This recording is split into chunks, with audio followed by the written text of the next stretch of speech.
देश को नए सीजीआई के तौर पर सीजीआई बी.आर. गवई मिल गए हैं। 14 तारीख को बी.आर. गवई ने नए सीजीआई पद की कमान संभाली, उन्होंने शपथ ली और ठीक इससे एक दिन पहले यानी 13 तारीख को जो सीजीआई संजीव खन्ना थे वो रिटायर हुए। जो नए सीजीआई बी.आर. गवई हैं, अब उन्हें ये कहा जाए कि अब कड़ी आलोचना का उन्हें सामना करना पड़ सकता है, या ये कहा जाए कि उनकी लड़ाई अब सीधे सीधे तौर पर यहाँ सरकार से होती भी नजर आएगी और राष्ट्रपति से भी उनकी लड़ाई यहाँ देखने को मिल सकती है। यानी कि नए सीजीआई जो बी.आर. गवई हैं, क्या उनकी मुश्किलें अब बढ़ सकती हैं। ये बात मैं क्यों कह रहा हूँ, इसको जरा ध्यान से सुनिएगा, क्योंकि राष्ट्रपति ने 14 सवाल सुप्रीम कोर्ट के जो नए जज हैं, जो नए सीजीआई हैं बी.आर. गवई, उनसे पूछे हैं।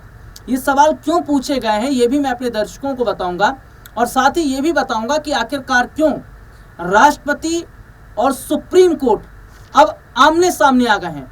राष्ट्रपति और सुप्रीम कोर्ट के बीच हम क्या देख रहे हैं कि एक नए जंग जैसे हालात हैं। ये पहले कभी देखने को नहीं मिला है, लेकिन अब ये हो रहा है। ऐसा क्यों हो रहा है?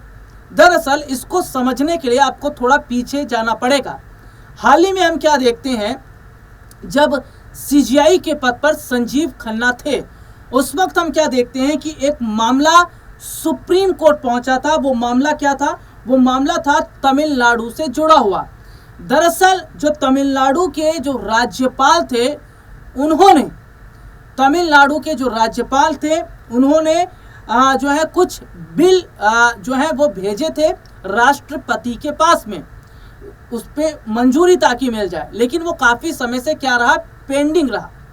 और इसके बाद हम देखते हैं कि जो तमिलनाडु सरकार है वो ये बात समझ गई कि ये खेल चल रहा है राज्यपाल और राष्ट्रपति के बीच में, क्योंकि राज्यपाल जो है वो तो केंद्र का ही आदमी है और जाहिर तौर पर हम देखते हैं कि जो राष्ट्रपति हैं वो भी बहुत बड़े हद तक जो फैसले लेती हैं वो सबको पता है कि सरकार से पूछकर काम किए जाते हैं। तो ऐसे में देखा गया कि तमिलनाडु का जो विधानसभा था, तमिलनाडु विधानसभा के अंदर कई ऐसे बिल जो है वो मंजूर किए गए थे और ये कहा गया था कि भैया इस पर काम होना चाहिए। लेकिन जब तमिलनाडु सरकार को ये लगा कि अब कुछ नहीं हो पा रहा है, क्योंकि राष्ट्रपति के पास इतने टाइम तक बिल पड़ा है, वो कुछ मंजूरी नहीं दे रहे, तो ये सीधा सुप्रीम कोर्ट पहुंच गया। सुप्रीम कोर्ट जाने के बाद में सुप्रीम कोर्ट जो है वो आदेश देता है राष्ट्रपति को कि जो पेंडिंग बिल आपके पास है उसको फौरन उस पर काम कीजिए। डेट दी जाती है, 90 दिन की डेट दी जाती है, और अगर ऐसा नहीं होता तो ये बिल अपने आप पारित हो जाएंगे। उसके बाद हम देखते हैं कि जो गुजरात लॉबी है वो लड़खड़ाने लगती है। गुजरात लॉबी बेचैन हो जाती है, परेशान हो जाती है, और परेशानी इस कदर बढ़ गई कि जगदीप धनखड़ जैसे बड़े पदों पर बैठे लोगों से रहा नहीं गया। जगदीप धनखड़ जो उपराष्ट्रपति हैं, जगदीप धनखड़ ने सीधे तौर पर ही यह कह दिया कि सुप्रीम कोर्ट कौन होता है, राष्ट्रपति को आदेश देने वाला। इसके बाद तो हम देखते हैं कि बीजेपी के जो बड़े बड़े चेहरे हैं उन्होंने सुप्रीम कोर्ट पर सवाल खड़े करना शुरू कर दिया। उन्होंने सीजीआई पर सवाल खड़ा करना शुरू कर दिया। किरण रिजिजू ने सवाल खड़ा किया, निशिकांत दुबे ने हद पार कर दी। यहां तक ये देखा गया कि जगदीप धनखड़ ने यह कहा था कि जो देश है वो संविधान से चलेगा, संविधान से बड़ा कोई नहीं। तो ऐसे में देखने को मिलता है जब सीजीआई जो संजीव खन्ना है, जब वो सीजीआई थे तो उस दौरान सुप्रीम कोर्ट और हम देखते हैं कि बीजेपी के बीच में, सरकार के बीच में बहुत ज़्यादा गुत्थम गुत्थी हो जाती है। और अब देखिए हम ये देखा हमने कि रिटायर हो गए हैं सीजीआई खन्ना, उसके बाद अब मौका इनके पास आ गया।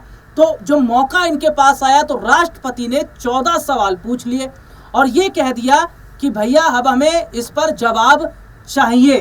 वो 14 सवाल क्या हैं ये मैं अपने दर्शकों को बताऊंगा, और क्या देश में अब ऐसा पहली बार देखने को मिलेगा कि सरकार और सुप्रीम कोर्ट राष्ट्रपति और सुप्रीम कोर्ट यानी आर पार की लड़ाई। और एक सवाल ये भी खड़ा हो रहा है कि क्या हमारे देश में न्यायपालिका की ताकत को कम भी किया जा रहा है। तो मैं जो सवाल जो राष्ट्रपति की तरफ से पूछे गए हैं वो एक एक करके मैं यहाँ पर जो बड़े सवाल थे उस पर मैं प्रकाश डाल रहा हूँ, उनको मैं पढ़ रहा हूँ, उसको आप जरा ध्यान से सुनिएगा कि राष्ट्रपति ने कौन से सवाल पूछे हैं। पहला, बिल आने के बाद राज्यपाल के पास कौन कौन से संवैधानिक विकल्प होते हैं, यानी कि बिल आने के बाद राज्यपाल के पास कौन कौन से संवैधानिक विकल्प है। क्या राज्यपाल को फैसला लेते वक्त मंत्री परिषद की सलाह मानना जरूरी है। क्या राज्यपाल के फैसले को कोर्ट में चैलेंज किया जा सकता है। क्या आर्टिकल 361 राज्यपाल के फैसलों पर न्यायिक समीक्षा जो है वो इसकी इजाजत देता है। क्या राष्ट्रपति के फैसले को कोर्ट में चैलेंज किया जा सकता है। क्या सुप्रीम कोर्ट की राय लेना राष्ट्रपति के लिए अनिवार्य है, क्योंकि मैंने थोड़ी देर पहले आपको यही बताया कि सुप्रीम कोर्ट ने राष्ट्रपति को आदेश दिया और यही यहां पर बात है जो सवाल पूछा गया कि क्या सुप्रीम कोर्ट की राय लेना राष्ट्रपति के लिए जरूरी है क्या। तो ऐसे में हम देख रहे हैं कि जो नए सीजीआई हैं बी.आर. गवई वो क्या यहां पर फंस रहे हैं। लेकिन एक बात इसमें यह भी ध्यान दीजिएगा कि क्या न्यायपालिका की ताकत को कम करने का काम किया जा रहा है। और यह भी सवाल फिर खड़ा हो जाता है कि जब सुप्रीम कोर्ट का फैसला सरकार के समर्थन में आता है तो ये कहा जाता है कि ये तो सुप्रीम कोर्ट का फैसला है और इसे सबको मानना पड़ेगा।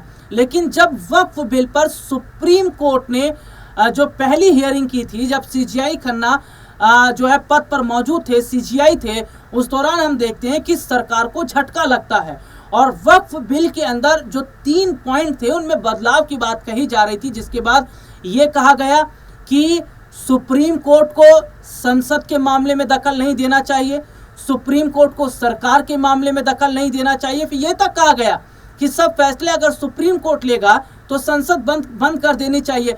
निशिकांत दुबे बीजेपी के जो सांसद हैं वो ये सवाल जो खड़ा कर रहे थे और जिस तरीके से हम देख रहे थे कि बीजेपी के एक के बाद एक बड़े चेहरों ने सुप्रीम कोर्ट के जजों पर सवाल खड़ा करना शुरू कर दिया, फैसलों पर सवाल खड़ा करना शुरू कर दिया और ये देखा गया कि जब फैसला उनके अनुरूप ना रहा तो उसके बाद किस तरीके से उन्होंने कहा कि सुप्रीम कोर्ट सरकार के मामलों में दखल ना दे। देखिए वक्फ बिल जो है वो राज्यसभा और लोकसभा दोनों जगह से पारित हुआ, लेकिन जब वक्फ बिल का मामला जब ये बोर्ड के सदस्य सुप्रीम कोर्ट लेकर गए तो ऐसा लग रहा था सरकार को वहां से फायदा मिल पाएगा। हालांकि अब तो ये आने वाले समय में हमें देखना होगा कि जो बी.आर. गवई हैं वो वक्फ बिल पर क्या फैसला सुनाते हैं।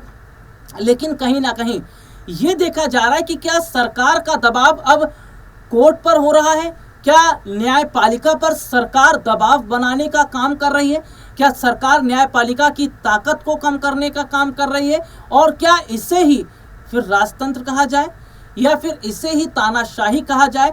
क्योंकि हमारे देश में देखिए देश के 4 स्तंभ हैं, विधायिका, कार्यपालिका, विधायिका, कार्यपालिका, न्यायपालिका और देखिए हम जो पत्रकारिता है उसको भी हम चौथा स्तंभ यहाँ पर मानते हैं, वो चौथा स्तंभ है। तो ये अगर बात करें तो देश में जिस तरीके से ये 4 बड़े स्तंभ की मैंने जिक्र की, जिनका अपना अपना अलग रोल है, अलग अलग इनकी भूमिका है, लेकिन न्यायपालिका प्रमुख है। न्यायपालिका यानी कि कोर्ट हो गई और कोर्ट तभी जाया जाता है जब फैसला जो है हम जजों पर छोड़ देते हैं ताकि वहां से न्याय मिले। और ये देखने को मिला कि जो फैसला वक्फ बिल पर लिया गया था वो कहीं ना कहीं बोर्ड के सदस्यों को उम्मीद हुई कि जो 3 पॉइंट हमें डाउट जिस पर लग रहा है वो बदलाव होंगे, लेकिन ऐसा नहीं हो पाया। तो यही देखा जा रहा है कि क्या अब हमारे देश के अंदर सुप्रीम कोर्ट और राष्ट्रपति के बीच में आर पार की लड़ाई देखने को मिल सकती है। क्या सरकार और सुप्रीम कोर्ट के बीच में यहाँ पर तनातनी देखने को मिलेगी। और आखिरकार क्यों नहीं कदम उठाया गया निशिकांत दुबे के खिलाफ, क्यों नहीं जगदीप धनखड़ के खिलाफ कदम उठाया गया, जबकि संविधान में ये बताया गया है कि अगर कोर्ट का अपमान करते हैं, अगर जजों का अपमान करते हैं तो ऐसे में उन लोगों के खिलाफ सख्त कदम उठाया जा सकता है। लेकिन यहाँ पर ऐसा होता नजर नहीं आया। तो क्या कोर्ट पर जो सवाल खड़े किए जा रहे थे, जजों पर जो सवाल खड़े किए जा रहे थे, इसके पीछे गुजरात लॉबी का ही हाथ था। और जो 14 सवाल पूछे गए हैं, जो राष्ट्रपति ने 14 सवाल जो पूछे हैं, क्या ऐसे में जो 14 सवाल है उसका जो जवाब है वो जो सीजीआई हैं बी.आर. गवई वो दे पाएंगे? इस मुद्दे पर आपकी क्या राय है, कमेंट करके ज़रूर बताएं। फिलहाल आज के इस प्रोग्राम में इतना ही। आपसे फिर दोबारा मुलाकात होगी, तब तक के लिए इजाज़त दीजिए। नमस्कार।